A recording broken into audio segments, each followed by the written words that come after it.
여러분, 사진사라는 뜻을 아십니까? 당연히 아시겠죠? 네, 그것은 사진을 찍는 사람이라는 뜻입니다. 단어 사진사, photographer의 원래는 헬라어에서 왔는데요. photo 뜻은 light, 빛과 grapher, writer, 작가의 합성어에서 유래되었습니다. 따라서 사진사, photographer의 본래적인 의미는 빛으로 쓰는 사람이라는 뜻입니다. 오늘은 세바스찬 살가도라는 빛으로 쓰는 사람, 즉 사진사의 이야기로 시작하려고 합니다. 사진사로 세계적으로 널리 알려진 그는 1944년 브라질에서 태어납니다. 원래는 경제학을 공부하고 관련 분야에서 일을 시작했지만 1973년 그가 30살이 되었을 무렵에 그는 사진사로 직업을 전향하게 됩니다. 그리고 지금까지 사진사로 활동하며 많은 위대한 업적을 남겼습니다. 그가 사진사로서 전 세계를 활보하면서 집중적으로 찍었던 것은 사람이었습니다. 그것도 대부분 사람의 적나라한 본성들, 즉 탐욕, 억압, 전쟁, 가난 등과 관련해서 찍었습니다. 그가 그 당시에 찍은 사진들을 보시겠습니다.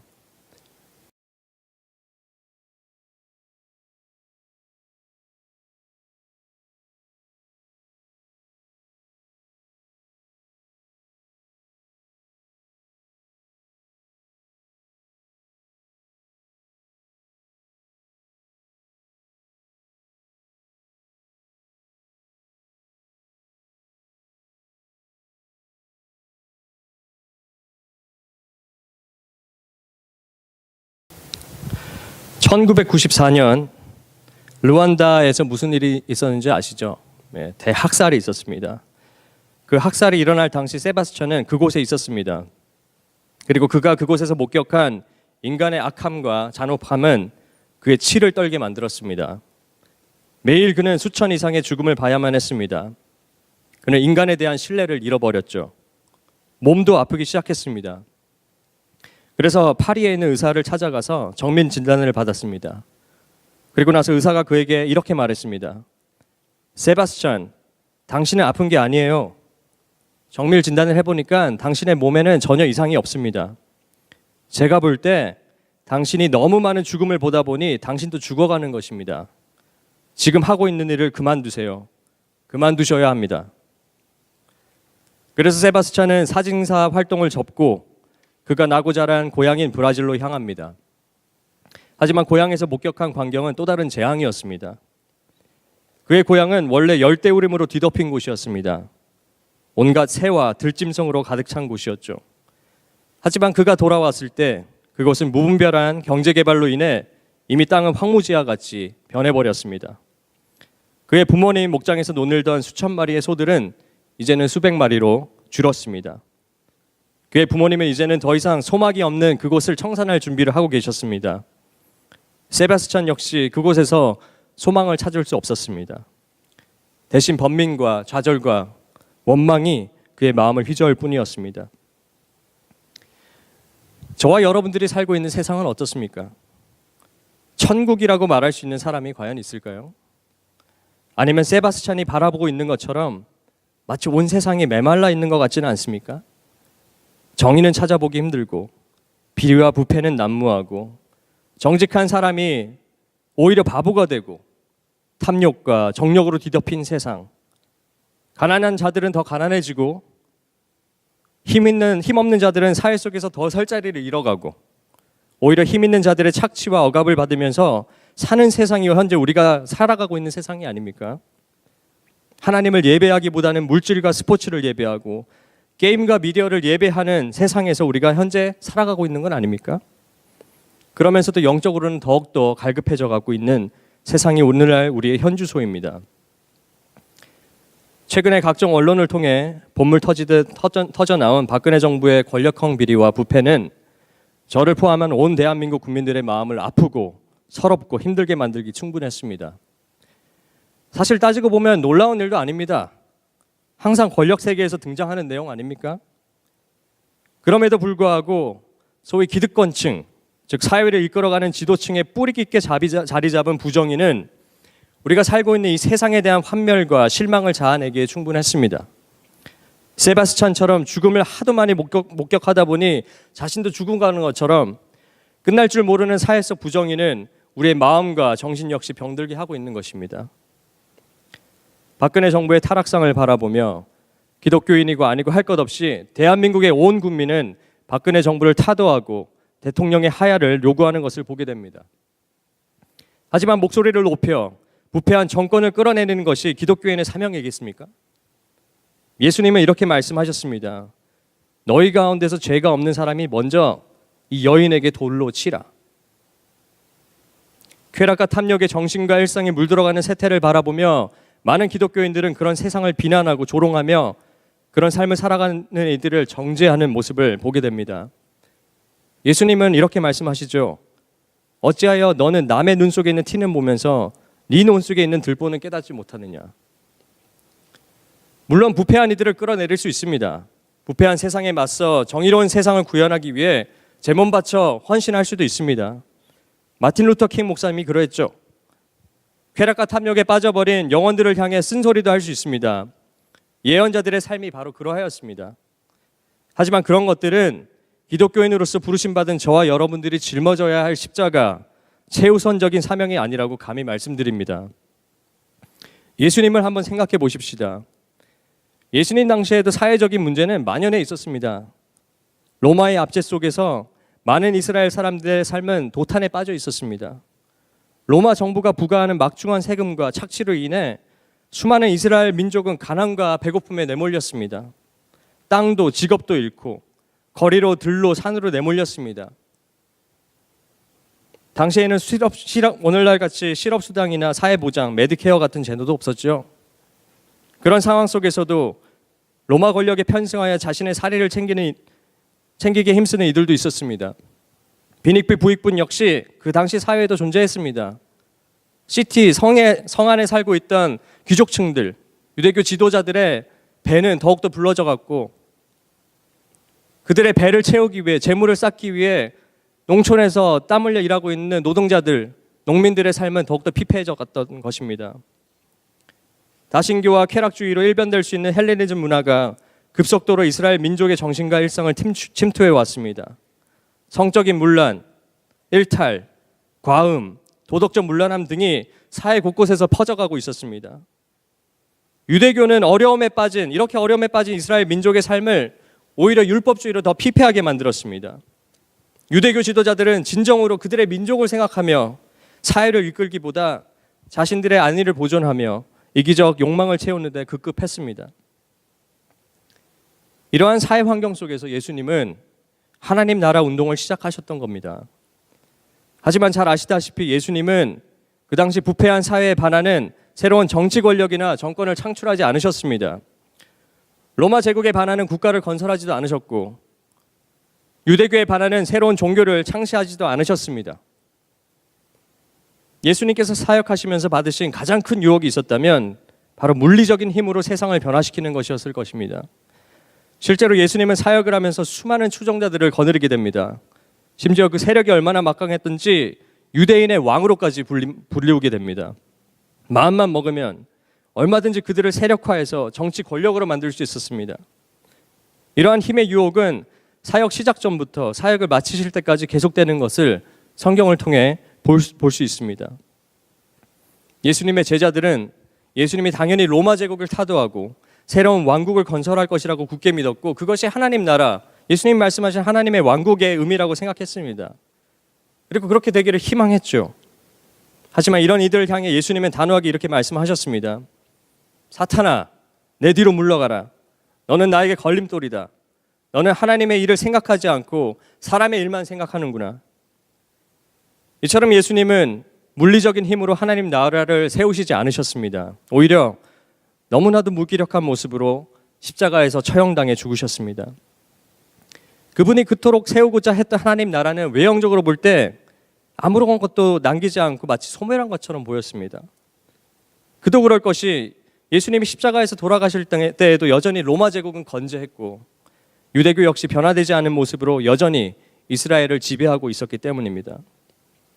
차라리 예수님이 그 추종자들을 모아서 그 힘을 사용해서 제자들이 그토록 원했던 반로마 신유대군 정권을 창출했으면 어땠겠습니까? 예수님은 충분히 그렇게도 할 수 있었는데 왜 정말 그렇게 안 하셨겠습니까? 예수님이 세우고자 하셨던 하나님 나라는 그러면 이 세상과는 관련이 없는 단순히 영적인 것이라서 그런 겁니까? 개인의 경건 생활관만 관련한 것이라서 그런 것입니까? 이에 대한 대답을 찾기 위해서는 하나님의 나라가 뭔지를 저희가 정확하게 알아야 합니다. 오늘 본문 마가복음 4장에 씨 뿌리는 자 비유는 하나님 나라를 이해하는 데 가장 기초가 되는 말씀입니다. 예수님께서도 오늘 비유를 놓고 단도직입적으로 이렇게 말씀하시죠. 너희가 이 하나님의 나라에 대한 비유를 알아듣지 못하면서 어떻게 모든 비유를 따라오는 모든 비유를 이해하겠느냐. 따라서 씨 뿌리는 자 비유는 마치 암흑 해독기와도 같은 것입니다. 이것을 잘 이해하면 따라오는 다른 비유들도 잘 이해할 수 있는 것이죠. 그만큼 중요하기 때문에 예수님께서는 유일하게 이 비유에 대해서만 해석을 곁들여 주십니다. 그 외에 다른 모든 비유들에는 예수님의 해석이 없습니다. 오늘 본문의 내용을 요약하면 씨를 뿌리는 사람이 씨를 뿌렸는데 각각 다른 땅에 뿌려졌더라라는 말씀입니다. 특별히 다가오는 게 있으십니까? 이 비유에서 특별히 저와 여러분들이 주목해야 할 핵심은 바로 이것입니다. 그것은 씨를 뿌리는 것입니다. 세상의 풍토가 어떠하든 돌짝박씨든 옥토밭이든 가시나무 밭이든 기독교인의 사명은 자신 앞에 놓여있는 그 땅에 씨를 뿌리는 사명이라는 것이죠. 그리고 그 씨를 뿌리는 것은 단순히 성경 말씀 혹은 복음을 무작위로 사람들에게 전하는 것이 아닙니다. 물론 제대로 된 복음을 선포하는 것도 중요합니다. 믿음은 들음에서 나니까요. 그러나 씨 뿌리는 사명의 참된 의미는 바로 내 자신을, 내 삶을 세상에 뿌리는 것을 의미합니다. 예수님의 삶이 바로 그러했죠. 하나님의 뜻이 이 땅에 이루어지도록 사신 분, 부정과 거짓으로 만연한 세상 속에서 정의와 진실로 사셨던 분, 증오와 정죄가 난무하던 세상 속에서 사랑과 치유함으로 사셨던 분, 빈익부 부익부, 힘 있는 자는 더 힘을 가지고 힘없는 자는 더 착취받고 억압받는 사회 구조 속에서 그 누구보다도 막강한 힘을 가지고 계신 예수님께서는 스스로 힘을 빼시고 가난해지시는 삶을 사셨으며 그것이 바로 예수님이 당시 부패하고 부정의한 사회 질서에 저항한 방식이었습니다. 그것이 바로 하나님 나라를 이뤄나가는 방식이었던 것입니다. 그런 삶을 사신 분의 끝은 바로 십자가 죽음이었습니다. 따라서 예수님이 힘없이 십자가에서 돌아가신 것은 하나님의 나라의 소멸을 의미한 것이 아니었습니다. 오히려 예수님께서 십자가에서 죽으심으로써 하나님 나라를 아무것도 아닌 것으로 만든 것이 아니라 오히려 완성하셨던 것입니다. 그래서 십자가에서 죽기 바로 직전에 예수님께서 이렇게 말씀하시죠. 내가 다 이루었다. 따라서 십자가는 하나님 나라를 세우는데 장애가 되거나 없어도 되는 것이 아니라 반드시 있어야 했던 사건인 것입니다. 왜냐하면 그것 자체가 하나님 나라이기 때문입니다. 바로 이러한 삶을 그의 제자들에게 요구하셨습니다. 그것이 하나님 나라 사역을 계속 이어가는 방식인 것입니다. 내가 진정으로 너에게 말한다. 밀알 하나가 땅에 떨어져서 죽지 않으면 한 알 그대로 있고 죽으면 열매를 많이 맺는다. 자기의 목숨을 사랑하는 사람은 잃을 것이요 이 세상에서 자기의 목숨을 미워하는 사람은 영생에 이르도록 그 목숨을 보존할 것이다. 나를 섬기려고 하는 사람은 누구든지 나를 따라오너라. 내가 있는 곳에는 나를 섬기는 사람도 함께 있을 것이다. 누구든지 나를 섬기면 내 아버지께서 그를 높여주실 것이다. 그래서 예수님의 제자가 된다는 것은 자기를 부인하고 십자가를 지는 삶인 것입니다. 여기서 말하는 십자가는 단순히 우리가 인생을 살다 보면 자연스럽게 직면하게 되는 고통이나 질병을 말하는 것이 아닙니다. 그런 십자가는 굳이 예수를 따르는 자가 아니라도 지니게 되는 인생의 무게와 같은 것입니다. 예수님의 제자가 짊어져야 하는 십자가는 예수님처럼 사회의 흐름에 저항하며 살다 보면 당연히 겪게 되는 고통과 고난을 의미합니다. 정의를 말하기는 쉬워도 정의롭게 일생을 사는 것이 얼마나 외롭고 힘든 일입니까? 부패한 박근혜 정권 속에서 남들은 다 검다 말하는데 자기 혼자 하얗고 정직하고 정의롭게 사는 삶이 얼마나 외롭고 고단하고 힘든 삶이겠습니까? 진실을 말하기는 쉬워도 거짓이 난무하는 세상 속에서 정직하게 사는 것이 얼마나 손해보는 삶입니까? 사랑과 용서를 말하기는 쉬워도 그런 삶을 신천으로 옮기면서 사는 것이 얼마나 많은 희생과 고통을 야기합니까? 심지어 예수님께서 그의 제자들에게 요구한 수준의 정의는 우리가 쉽게 생각할 정도가 아님을 알아야 합니다. 율법에 대해서는 바리새인보다 더 완전해야 한다고 말씀하셨습니다. 살인에 대해서는 우리가 꼭 남을 죽여야 그게 살인이 아니고 우리가 형제 자매들에게 성을 내는 것조차, 화를 내는 것조차 하나님의 심판에서 자유하지 못할 것이라고 말씀하셨습니다. 간음에 대해서는 우리가 꼭 불륜을 저질렀다고 간음이 아니고 여자를 보고 음욕을 품는 사람은 이미 마음으로 그 여자를 범하였다라고도 말씀하셨습니다.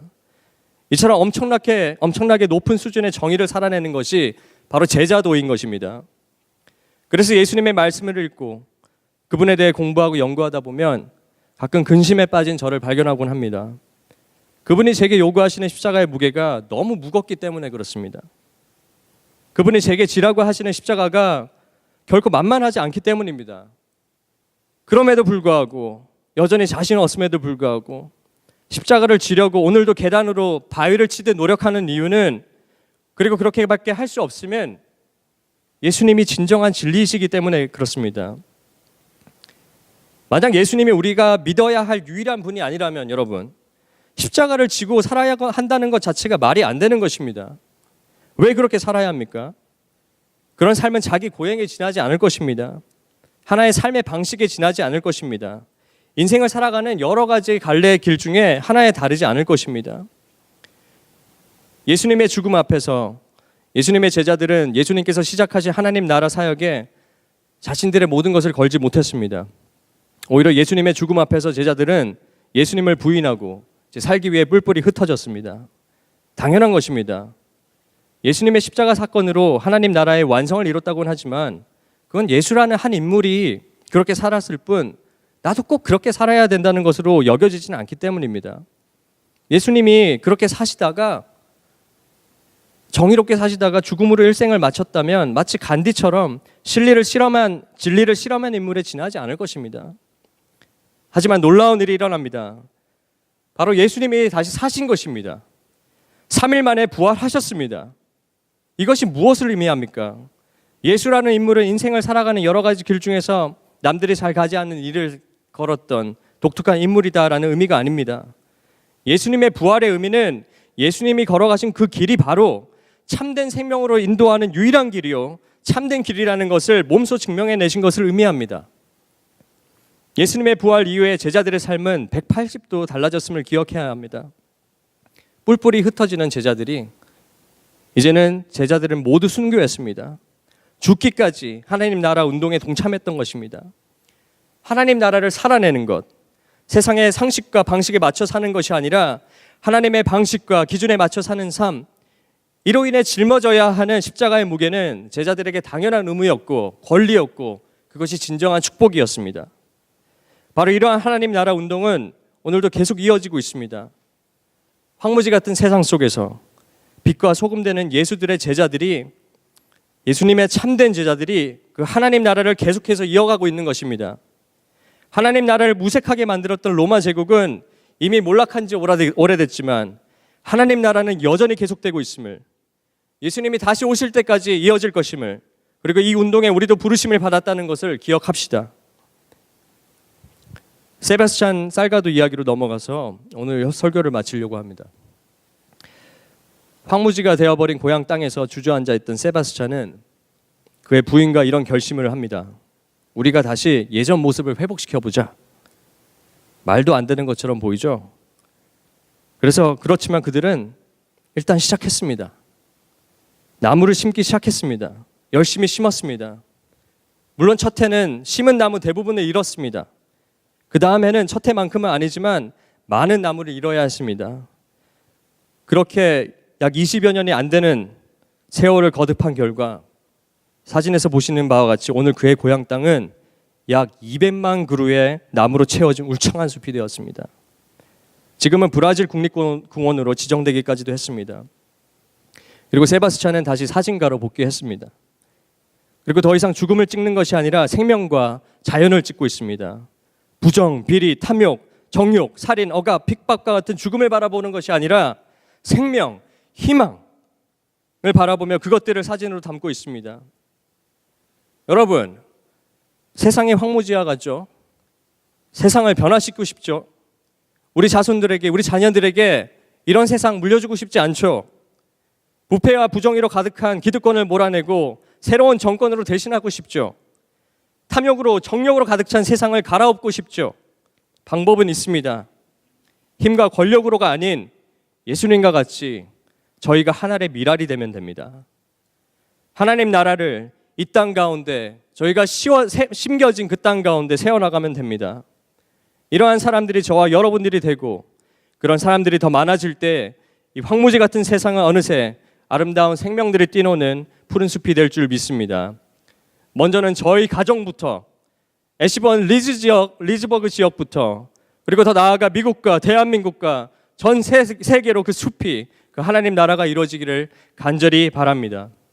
이를 위해 우리 모두 함께 빛이 되시고 소망 되시고 생명 되신 주 예수 그리스도를 바라봅시다. 부정의와 악이 가득한 세상에서 우리는 하루하루 살아야만 합니다.